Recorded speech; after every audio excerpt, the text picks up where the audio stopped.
Okay, so in this PowerPoint, we are going to learn about the Oregon Trail. So this first picture right here is a little bit of a map of where the Oregon Trail, or the Oregon Trail wasn't just one trail. It was many different ways to get to one place. It didn't all start in the same place. There wasn't an official way to start. People started in different places. So this is just how different people got there. So this is a standard that we're going to be using. Determine the central ideas or information of a primary or secondary source. Provide an accurate summary that makes clear the relationship among the key details and ideas. All right, so what is the Oregon Trail? In 1834, a group of missionaries traveled west to the Oregon Territory. Keep in mind that Oregon at this point was not a state. In the years that followed, many other settlers followed. The Oregon Trail began in St. Louis, Missouri, and crossed over 2,000 miles of plains and mountains, finally ending in the Willamette Valley in Oregon. The journey took 4 to 6 months, and the travelers faced many hardships for the promise of a better life. Here's a picture of the Willamette Valley.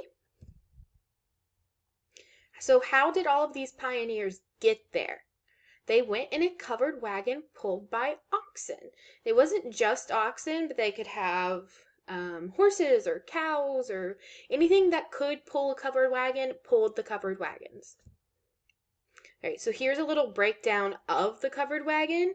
So right in here in this area is where the people that were riding inside would sit. And through the sideboards in the Yankee bed, that's where they would be sitting. And then there was then the driver would be sitting over right here where the jockey box is, and then down here the yoke is where they would hitch up the ox or the horse or whatever they were using. So what do they bring? If you've played the Oregon Trail game, you know you have you pick a job, and then you get however much money that job made is how much money you get to buy your food. So in the game, if you picked teacher, you had the least amount of money.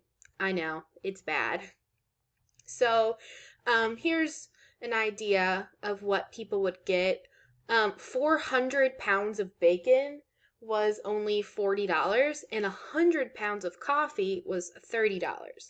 They also got flour, salt, yeast, pepper, beans, vinegar, lard, which is like Crisco, if you want to think about it like that, sugar, apples, peaches, and rice. And if they got all of this, it cost $162. Later in the PowerPoint, I'm going to go over just a tad about inflation, so you'll be able to see how much that is. They also had 40 pounds of candles, so they could see at night. There wasn't electricity. They had matches for the candles. Remember that coffee back here? The 100 pounds of coffee? Well, they had to have a coffee mill. They had to have something to make it with. So 75 cents for a coffee mill. And then the coffee pots were $1.50. Then you got to have something to eat and drink out of. So you have your tin cups and plates, and then your frying pans to make the food. And your forks and knives, kettles, bread pans, everything that you need to make all the food from this page back here. Camp needs, so if you had a tent, a 10-gallon water tub to take your baths in if there wasn't a river nearby wherever you were, water buckets, a pail to go to the river or the stream, whatever, and get your water.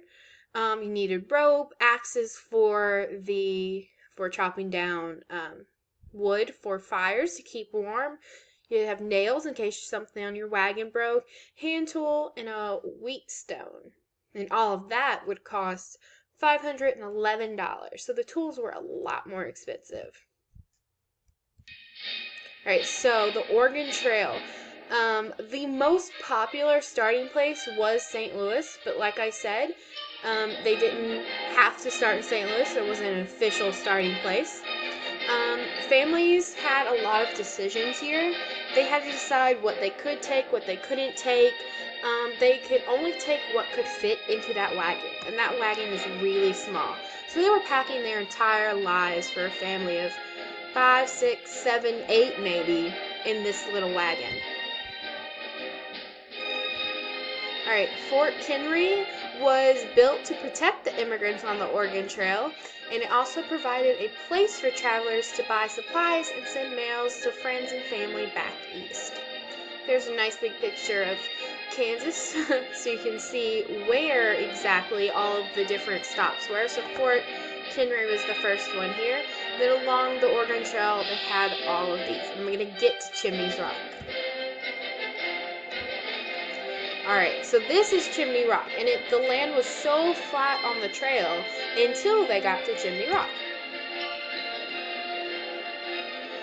From Fort Laramie to the settlers journeyed on past Independence Rock. Then the South Pass is the gap in the Rocky Mountains that stretches for miles. This provided an easier route for wagon trains to travel. A wagon train is a big, long group of wagons, maybe like a couple families, that all decided to go to Oregon together. So here's about the trail in Idaho. The Oregon Trail extended through what is now Idaho. It was not Idaho when they were traveling. It was also in the area that the trail split and the California Trail began. The California Trail was settled after gold was discovered in California in 1848. Many people were lured to California by dreams of striking it rich. So if you heard like the San Francisco 49ers football team, that's why they're called the 49ers, because when everyone moved to California to get gold. Not a lot of people did, though. Those who continued on the Oregon Trail came to Fort Hall. This fort was originally built as a trading post for the fur traders. Now as a stopping off point for the pioneers. After leaving Fort Hall, they traveled on through what is now Idaho and were faced with an important decision. Should they cross the Snake River or take the overland route? Some chose to cross the river at Three Island Crossing. This was a direct route to Fort Boise and saved some time, but crossing was difficult and dangerous. They had to find a place where the river was not too deep to where they could simply drive across the river, or they had to wait for a ferry. So they finally made it to Oregon, and even though the journey is almost over, Barlow Road, a treacherous stretch, is still ahead. This toll road was built as an alternative to navigating the Columbia River. So like I said back about the last river, they had the same challenges for the Columbia River. So Sarah Cummins was a traveler on the trail. She wrote, "The traveling was slow and toilsome. Slopes were almost impassable for man and beast," which is an old word for saying animals. "As night was coming on, it seemed we all must perish, but weak, faint, and starving, we went on. I could scarcely put one foot before the other.